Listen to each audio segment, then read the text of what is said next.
Salut, c'est Étienne Tremblay de la machine à mixer. Bienvenue dans ce 4e épisode du segment Real Talk où on va parler des vraies choses. C'est un segment qui s'adresse à mes collègues ingé-son ou aux gens qui veulent en faire un métier, qui veulent devenir ingé-son de façon professionnelle. Aujourd'hui, je vais vous expliquer pourquoi vous ne devez jamais envoyer un mix non masterisé à un client. Moi, je n'envoie jamais un mix sur lequel je n'ai pas fait soit le mastering complètement final, c'est le produit wrappé final, ou à tout le moins une forme quand même de masterisation. Là, quand je parle d'une forme de mastering, c'est une forme de compression, une forme d'égalisation, une forme de réduction de la dynamique pour que ça ressemble quand même là, à ce qui se fait sur le marché pour que ça soit compétitif. Puis moi, ça m'arrive d'avoir des clients qui me demandent en fait de leur envoyer le mix. Et c'est très, très rare que je fais ça. Puis j'essaye d'éviter vraiment à tout prix d'envoyer uniquement le mix. Il y a différentes raisons pour ça. Premièrement, le client, c'est presque impossible pour la plupart des gens d'être capable de s'imaginer le résultat final à partir d'un mix.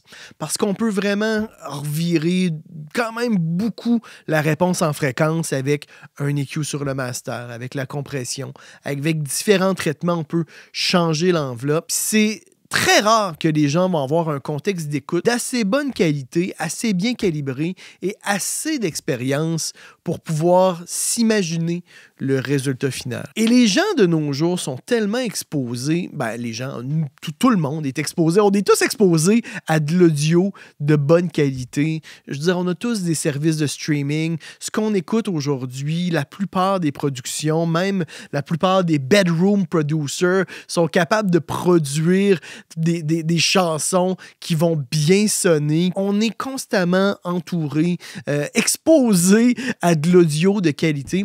Fait que de faire écouter un mix qui est non masterisé, c'est tellement différent d'un mix qui est masterisé qu'on est complètement à côté de la plaque. Dans tous les cas, en général, c'est ultra contre-productif parce que l'artiste va parfois donner des commentaires du genre « Ah, il y a telle affaire que j'aime pas, mais j'imagine que ça va être réglé lors du mastering. » Et là, des fois, dans certains cas, il faut expliquer que non, c'est pas du tout quelque chose qui va être réglé au mastering, c'est au mix qu'on doit régler ça. Et dans d'autres cas, la personne va demander des corrections que vous allez devoir expliquer au client que, non, ça, ce problème-là, au niveau du volume, au niveau de l'EQ, de la clarté, on va régler ça plus tard au mastering, fais-moi confiance. Fait que là, ça amène un flou, ça amène un doute sur une foule de corrections que le client ne va pas être certain. Est-ce que je dois demander ça maintenant? Est-ce que je dois demander ça plus tard? Est-ce que ça va être résolu lors du mastering? Pour enlever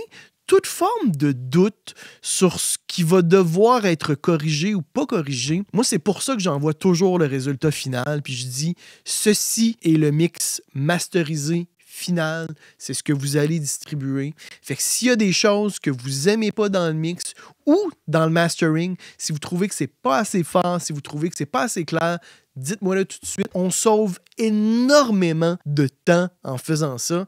Et l'artiste, c'est exactement ce qui va être distribué. Fait qu'il n'y a aucun doute à ce moment-là sur ce qui va se rendre sur les plateformes de streaming. Fait que voilà, les amis. Voici pourquoi, encore une fois, je vous suggère de ne jamais livrer des mix non masterisés à vos clients. J'espère que ça va vous être utile dans le futur. N'hésitez pas à m'écrire en commentaire vos suggestions pour les futurs segments de Real Talk. Et dans tous les cas, les amis, on se retrouve la semaine prochaine. C'est Étienne Tremblay pour la machine à mixer.